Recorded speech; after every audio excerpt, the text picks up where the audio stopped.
So my name is Brian Shaner, and I'm the Vice President of Marketing for the Dun Bradstreet Public Sector team. And with me today, we have Charlie DeSell, Data Scientist, and Jan Vitorov, Senior Data Scientist at Dun Bradstreet as well. Thanks for joining me today, gentlemen. Hey, Brian, thanks for having us. Yeah, absolutely. So today what we're going to be talking about is the title is Downstream Impacts from Port Disruptions. And, for the audience, this is a series of 5 sessions that we're going to be hosting to talk about shipping data and the insights that an agency or a company can glean from the shipping data that's available to them and everything. And so Charlie and Jan are going to talk to us about some disruptions that have happened around the world and some of the insights that we've gained from that. So, really, when we started talking about this session, what we talked about was, the shipping and how these insights are so powerful and what they can see. And, when you look at it, there's over $14 trillion worth of goods and materials that are transported via maritime through the ports and terminals around the world. And when you look at that, about 60% of that, or $8 trillion, is actually carried by the big container ships that we see today in the news, especially what we see out in California. You've got the 44 ships there that are waiting to be processed. But today, what we wanted to do is there was a situation in Ningbo where they had to shut down their Meishan terminal for a few days. And when you look at that, that created a disruption. And so what we wanted to do is just talk about, if we use that as an example of what might happen, what would happen here. So a little bit about this is that, Ningbo is the world's largest is one of the world's largest transshipping ports in the world. And the Meishan terminal that was temporarily shut down actually handles about 20% of all the shipments in and out of Ningbo. So there was some sort of ripple effect of that disruption and what that means. And we're going to talk about that. And specifically for the United States, Ningbo is the 3rd most important port in the shipments of goods between China and the United States. So setting that up, Jan, I want to start with you to talk through this. And, so before we get into the specifics about that ripple effect and the disruption that occurred, what is the importance of shipping data, and why is that so important to companies and to government agencies around the world?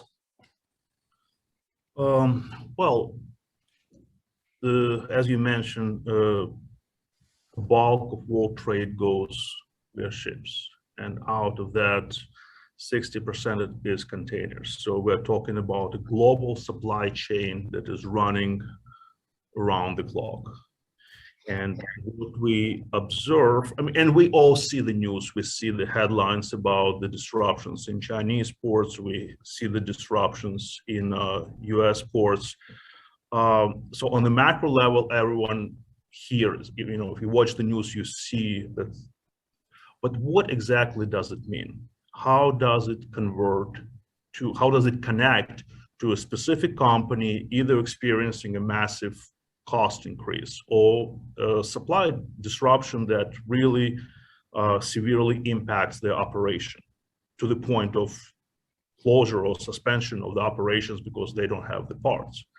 And this is where the shipping data that we have here, DNB, plays a crucial role, because to connect a specific container, and our shipping data is at a container level, right? It covers, depending on how finely you look, it covers about 20% of all the containers being shipped globally. So it's a very deep coverage.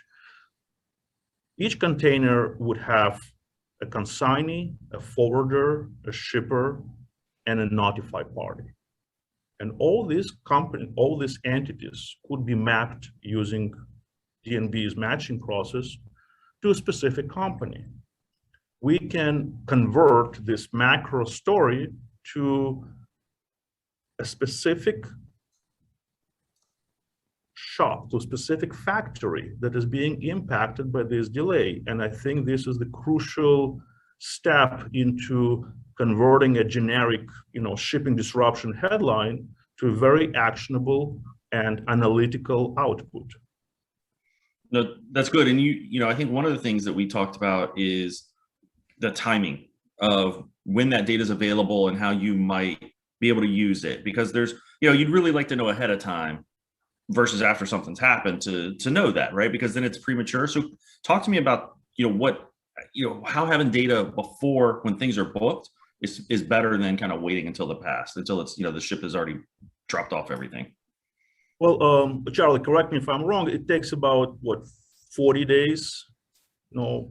40 days for a full shipment to occur. It takes about 10 days for a ship, for instance, to travel from, say, China to the US. But that also means that if there's a disruption at a port and you can catch it early in the shipping process, say when it's booked, but maybe in between when the container is traveling from the factory to the port or somewhere in that process, if you can catch it there and maybe sort of know in that frame of time that you've got a shipment on the way, but there's a disruption at the port in between, that particular shipment might be delayed. So it's fair to say that we have about a month lead time before the container shows up in Long Beach. We know this is the container, this is where it is going, this is who is this, the sender, this is the expected arrival time, and we also have information about what is in the container, what type of goods are being shipped. Okay, no, that's good. So basically it's, we're knowing sooner rather than later, and we're able to be somewhat predictive then potentially about what might be, the impacts I might experience from something. So, you look at New Orleans, we were talking about that before we started, that we knew Ida was coming a few days before, so I could look and see what was booked. Now I kind of can maybe project and figure it out. And I think, Jan, I think one of the things that was interesting to me was we talked about the difference about kind of the information that we have.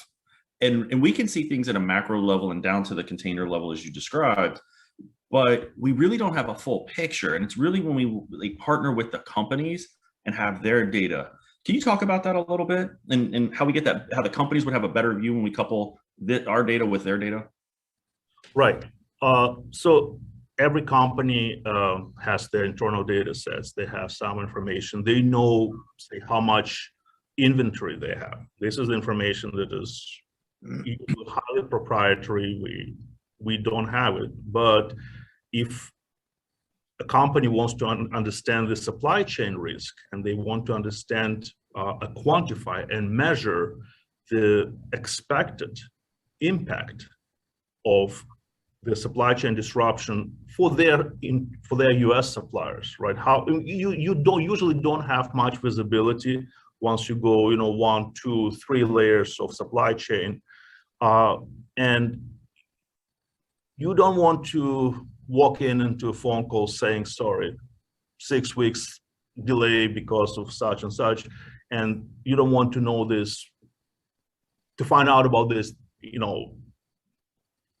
too late. So ideally, when you analyze the container shipments, you can make measurable estimates how it is coupled with your own internal data. You can get very, very analytical about estimating the impact, right? And again, container ships may have just some consumer goods, right? We're going into the prime shopping season in the United States. And in a year like this, in a COVID year, it is obviously critical for many retailers to have a good understanding about their inventories, right? Whatever's being shipped now is your Christmas toys, is all the goods that are being put on the shelves starting Black Friday. So that would have a massive economic effect, because if there is no supplies, if there is no goods to sell, that may have a severe impact on jobs market, on temporary hiring, right, on all the retail. If you're talking about parts and some components that are being shipped to the United States, and I believe Charlie has a more detailed picture on this, that goes down the supply chain, right? And if we say that whatever happens now in the supply chain of the components would trickle down the manufacturing chain, and it will have an impact 3 months down the road, 6 months down the road. It gives you a tremendous lead time to understand that what happens now in this port disruption would reverberate through the economics system in the United States for next 3-6 months to come. Gotcha. Okay. Yeah, so Charlie, Jan was talking about having a more detailed picture of it. So, again, we were talking about, we looked at what happened with the disruption in Ningbo and all, and I know we were talking about that. So when you looked at the information and you analyzed the data, who was most impacted by the disruption, and how big of an impact do you think this is going to be to the US?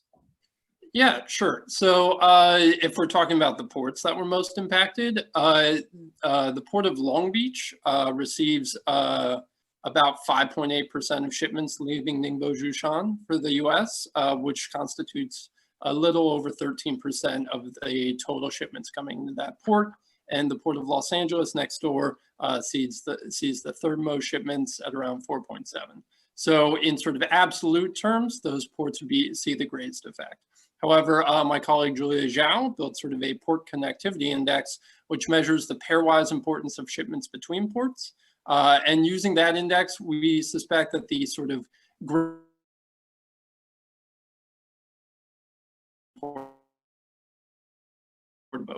if we're talking about goods, so most of the goods that will be affected will be sort of consumer goods, furniture, appliances, toys, etc. So about 46% of the vacuum cleaners coming into the U.S., which in the first half of 2021 made up a little over $500 million, traveled through the port of Ningbo Zhoushan. And then a sizable number, about $500 million of wheeled toys, $500 million of metal seats similarly came through. So a lot of consumer goods that again are going to be on sale during the holiday season might be affected by the disruption. If we're talking about, say, what industries might see the greatest impact, the automotive industry will probably see the largest impact in those regards. So specifically, about a little over 17% of the suspension shock absorbers for motor vehicles coming into the US travel through the port of Ningbo Zhoushan, which is going to affect sort of everyone who's either producing vehicles or who needs to repair that particular part of a vehicle. So this could affect, say, you have a school bus that needs to be repaired. You might see effects there. Additionally, while we've seen sort of disruptions throughout the automotive supply chain, and it can be hard to tell where the bottleneck or narrowing occurs, it could further increase those disruptions. No, that's really interesting. For the audience, again, we have the Q&A panel. You've got access to both Jan and Charlie. Please put your questions in there, and we'll get those answered. We talked about the school bus yesterday when we were getting ready for this session, and the funny thing was I think I made the comment that, oh, you need to repair the school bus.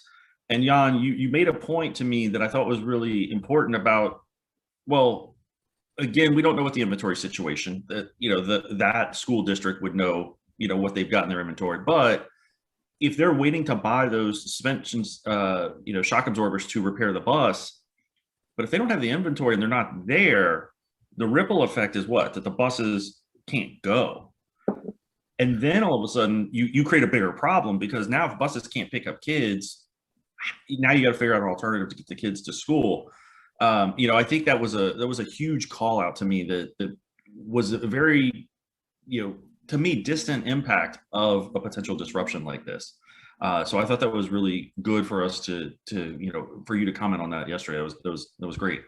Jan, yesterday we also talked about, and you were talking earlier about deferral of sales jobs and then tax revenue from the disruptions in these commercial spaces. So when we look at this and we say that, okay, if automobile parts or the vacuums are going to be delayed, how are we able to connect that? Like, how would somebody go through and do that connection to say, look, my vacuums may be delayed? Walk me through that a little bit.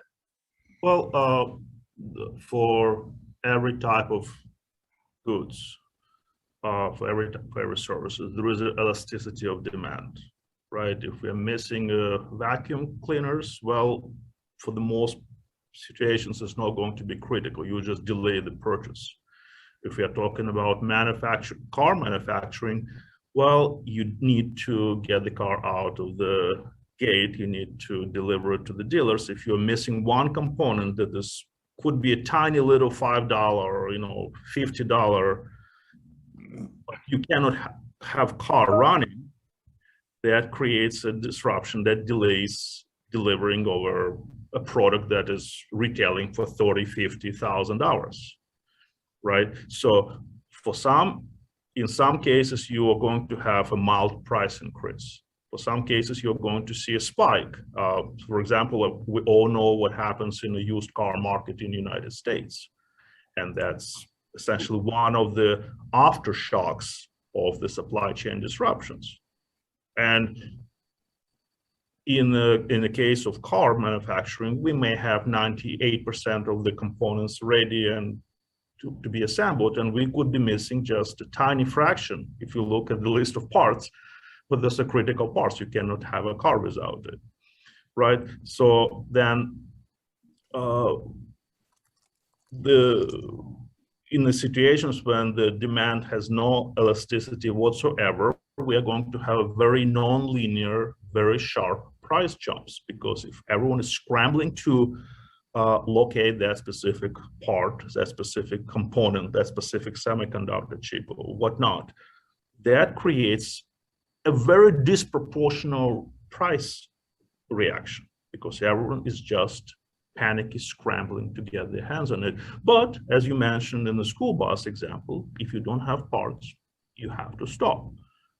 And if you don't have goods, you furlough the workers, you stop the production because you can't. If your production lot is full, you just have to wait and hope that the supply chain disruption will somehow resolve over time. In case of Ningbo, we know that they reopened, right? And the estimate, looking at how many large loading berths they have at the port, the estimate is we're talking about 10 to 14 days to clear the backlog. We know that there were about 80 ships. Again, take it with a grain of salt. We may not know the true number, but I saw the estimate of 80 ships waiting to be loaded.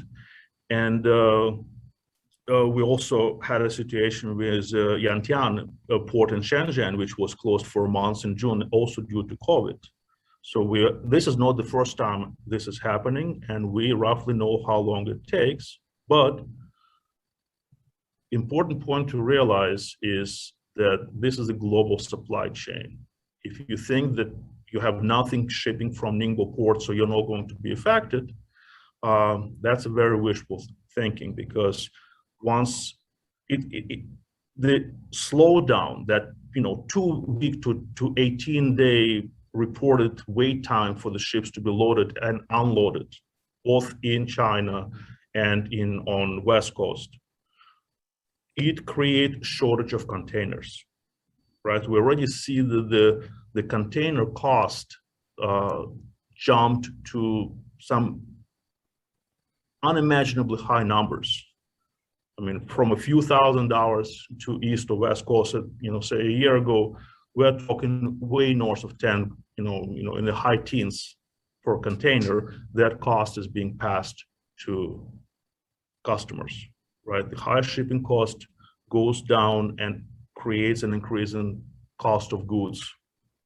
And this effect just has a strong inflationary impact on everything that we consume here in the United States. And we see this container build up we saw this container build up at the port of Ningbo, Zhoushan, sort of during the shutdown. So for instance, we did see the 20% decrease in ships entering the port through our track and trace data. But we also saw a smaller decrease, a little over around 12%, of containers being gated into the port. So containers being prepared to load on the ships. So that difference constitutes a number of containers that are just sort of building up an inventory there. Those containers themselves, which are not currently being shipped, not in motion sort of to reach their final place of arrival, it means there will be a delay before they can be used to then ship other goods elsewhere. So there will be, as the time for a container to travel from its port of origin to its port of destination increases, it effectively just decreases the number of containers in the world, reducing everyone's ability to ship anything anywhere. Yeah, that's one of those things where something that didn't directly impact you is going to impact you, because if you need, if you're the manufacturer, you need to push it out, you don't have the container to load it up. So that's really interesting. Charlie, you also mentioned the phenomenon of bottlenecking, and I'm assuming, is that what we're seeing kind of on the coast of California right now, where the bottleneck has occurred and they can't process those ships? Is that? Yeah, sure thing. So just as I was saying with the containers, where maybe people have the goods to ship, but they don't have the containers to ship them in, you see the same thing, especially in large fixed locations like ports that are hard to it's hard to just to double the size of a port if you need to in a moment. It takes years and maybe decades. So if, for instance, you have a bunch of ships which are slated to arrive at a certain point in time, and those need to be rescheduled, there's no way to sort of save that.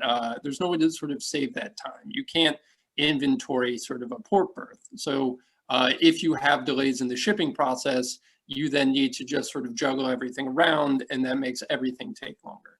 That in turn makes it take longer for all goods to sort of ship. From even after once they hit the port, they have to sort of go through the gating out process, the process of getting trucks into the port, loaded up, and then moved on to their final destination. So bottlenecks that occur anywhere in the shipping process can show up anywhere in the sort of either manufacturing or stocking process.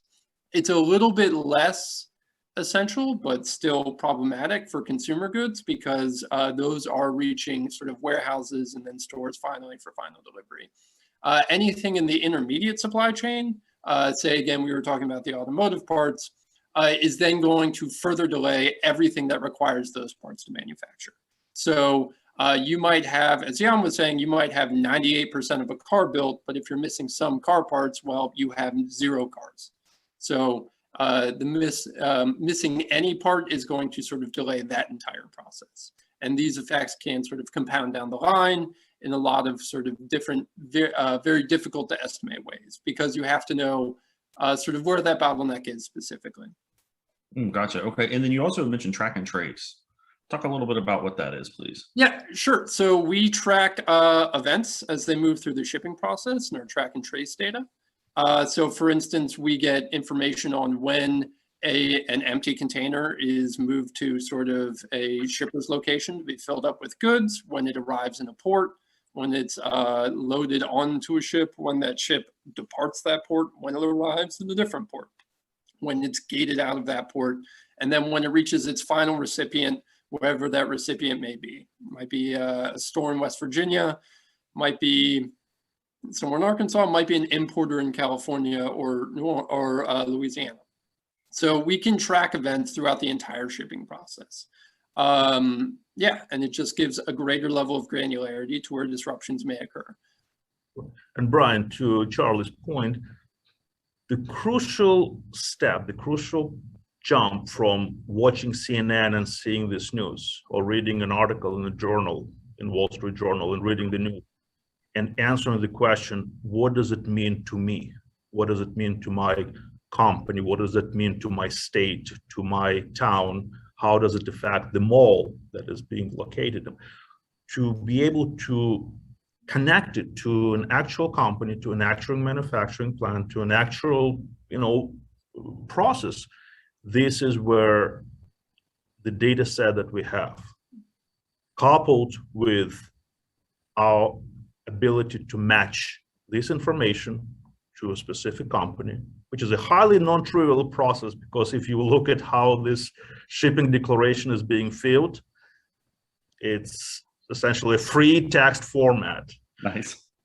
And so to convert it into a specific DUNS number, and what's even more, to understand the whole corporate linkage, and to understand that this specific entity that is ordering the goods, right, who is listed as a consignee of that container, is actually connected to that specific manufacturing plant somewhere in Indiana, because they're part of the same corporate linkage tree.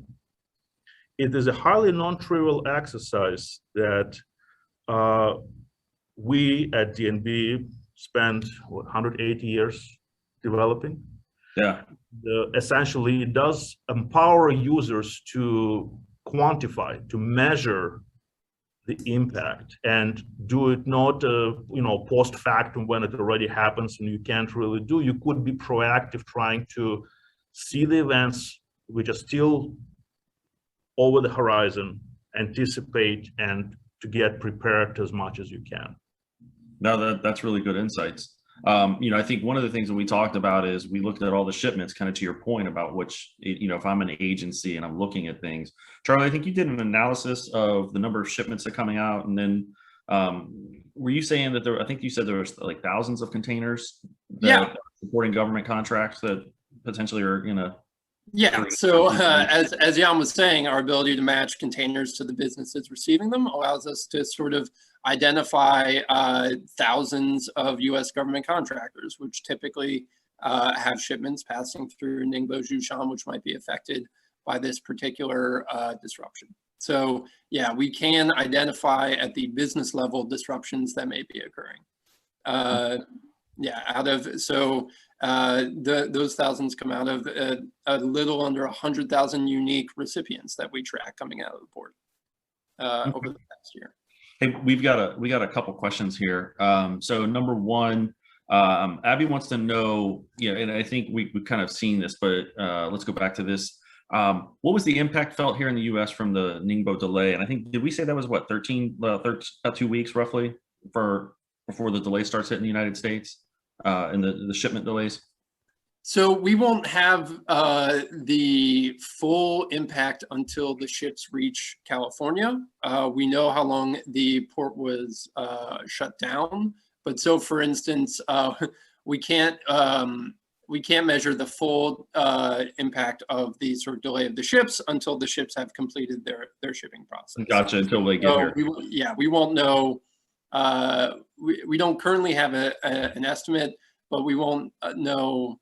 Yeah, we won't have the exact timing until that process has been completed, because there's no way to measure the exact delay until the entire process is finished. You don't know how long a journey takes until it's over. Okay. And then Jan, to you, Allison was asking, are we able to track overland transportation? So once it gets off the ships, the trucks and the trains and whatnot. Charlie, can you help me on this? Oh, sorry, Charlie. No worries.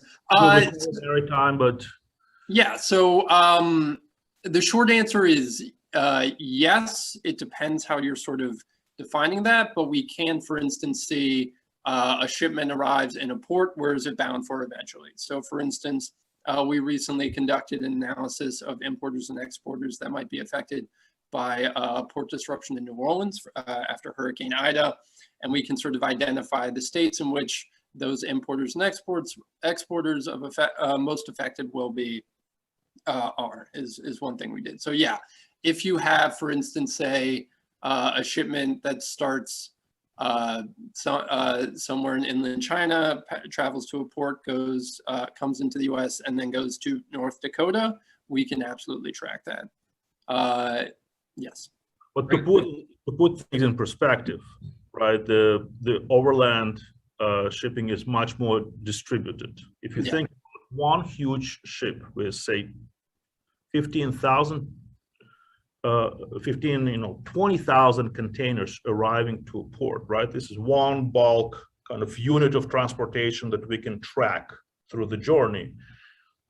That's tens of miles of train length. If you think about how much it will take to ship just one container ship, how many trains it will take, just take do a quick math.